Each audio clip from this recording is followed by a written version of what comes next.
What's up, everybody? This is your boy Tech G back with another video to help you successfully pass the CompTIA Security Plus 601 certification exam. So let's get into it. In this video, you're going to learn about authentication methods such as directory services, federation, attestation, various authentication technologies, and smart card authentication. Let's talk about authentication methods. So authentication, this is the act of proving an assertion, such as the identity of a computer system user. In contrast with identification, which is the act of identifying a person or a thing's identity, authentication is the process of verifying that identity. It might involve validating personal identity documents, verifying the authenticity of a website with digital certificates, or ensuring that a product or document is not counterfeit. Let's talk about directory services authentication. So a directory service, this is a database for storing and maintaining information about users and resources. Directory services are often referred to as directories, user stores, identity stores, or LDAP directories, and they store information such as usernames, passwords, user preferences, information about devices, and more. Network and system administrators use directory services to onboard users, manage access privileges, and monitor and control access to applications and infrastructure resources. For example, when a user accesses an application, that application will reference the directory service to ensure the user is legitimate and has the proper privileges to access and use the application. Let's talk about federation authentication. So a federated identity in information technology is the means of linking a person's electronic identity and attributes stored across multiple distinct identity management systems. Federated identity is related to single sign-on, in which a user's single authentication ticket or token is trusted across multiple IT systems or even organizations. SSO is a subset of federated identity management as it relates only to authentication and is understood on the level of technical interoperability, and it would not be possible without some sort of federation. In information technology, federated identity management amounts to having a common set of policies, practices, and protocols in place to manage the identity and trust into IT users and devices across organizations.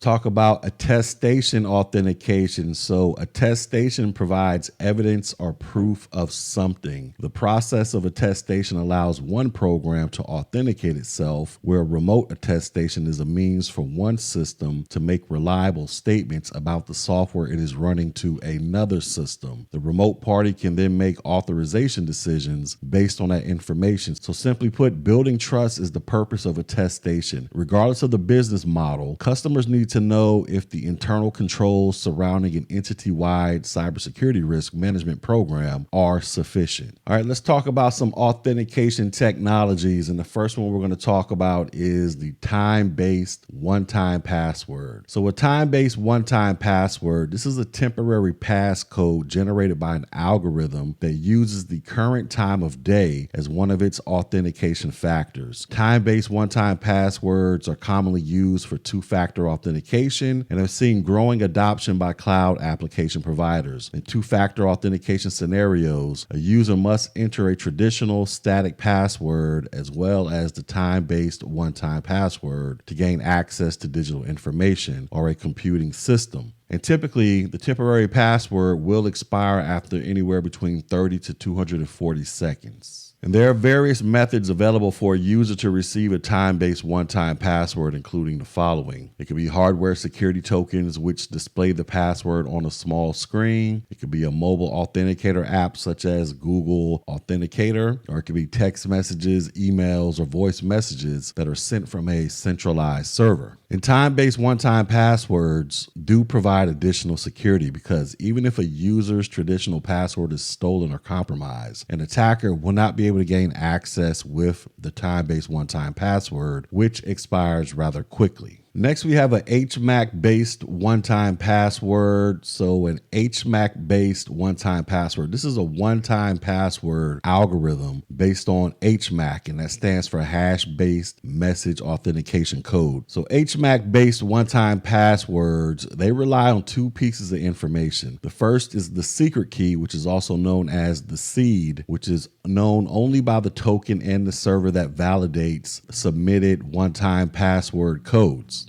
The second piece of information is the moving factor, which in a HMAC one-time based password is also referred to as a counter. The counter is stored in the token and on the server. The counter in the token increments when the button on the token is pressed, while the counter on the server is incremented only when a one-time password is successfully validated. To calculate a one-time password, the token feeds the counter into the HMAC algorithm using the token seed as the key. HMAC-based one-time passwords, they use the SHA-1 hash function in the HMAC. And this produces a 160-bit value, which is then reduced down to 6 or 8 decimal digits that will be displayed by the token. Next, we have short message service, or SMS. So SMS, this is a text messaging service component of most telephone, internet, and mobile device systems. It uses standardized communication protocols that let mobile devices exchange short text messages. SMS authentication, which is also known as SMS-based two-factor authentication or SMS one-time passwords, they allow users to verify their identities with a code that is sent to them via text message. As a form of two-factor authentication, it often acts as a second verifier for users to gain access to a network, system, or an application. However, it should be noted that SMS authentication is widely considered to be a weak form of verification. Next is a token key.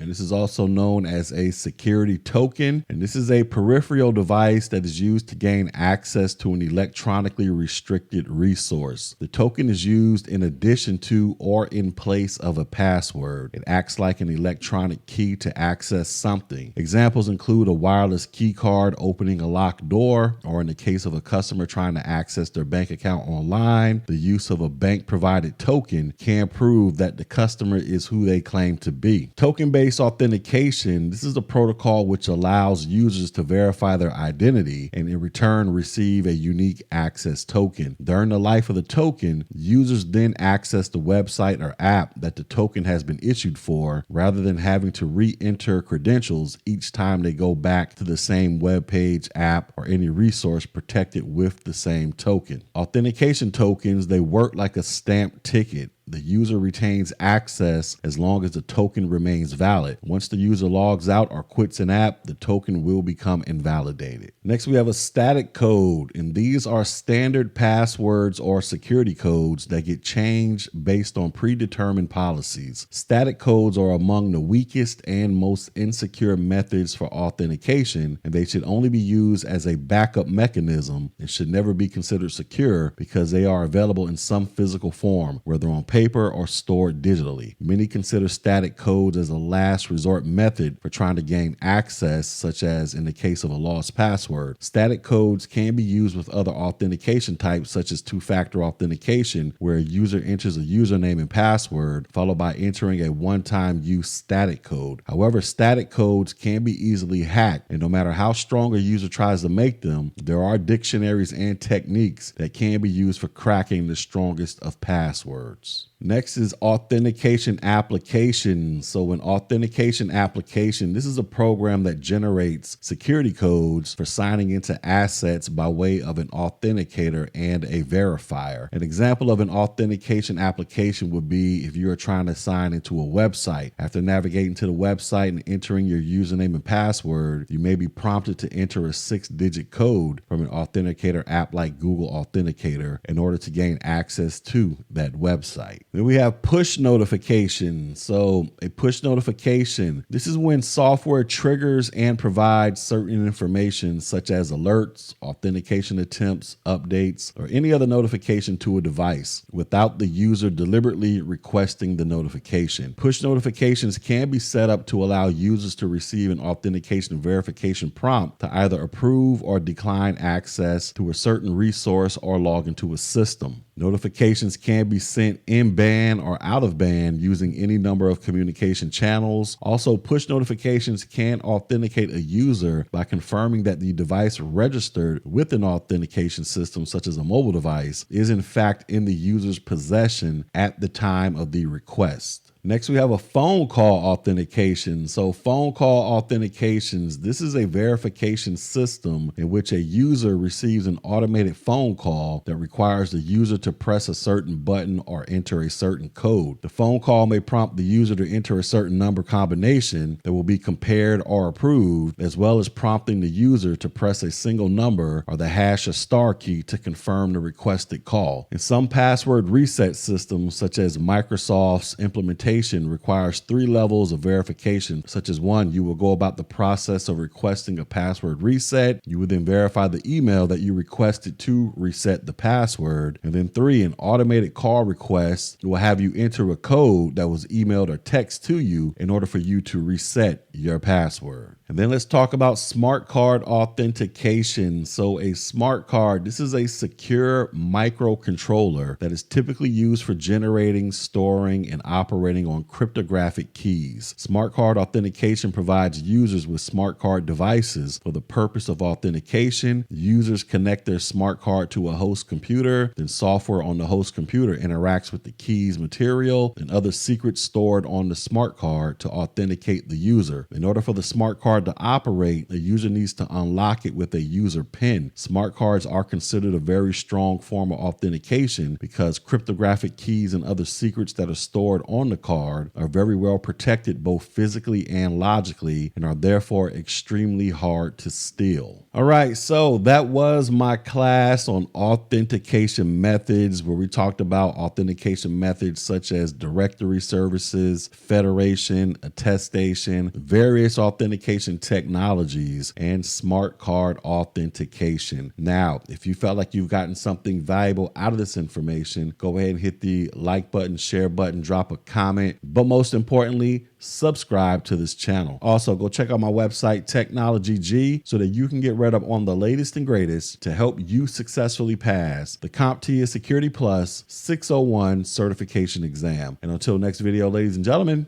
peace.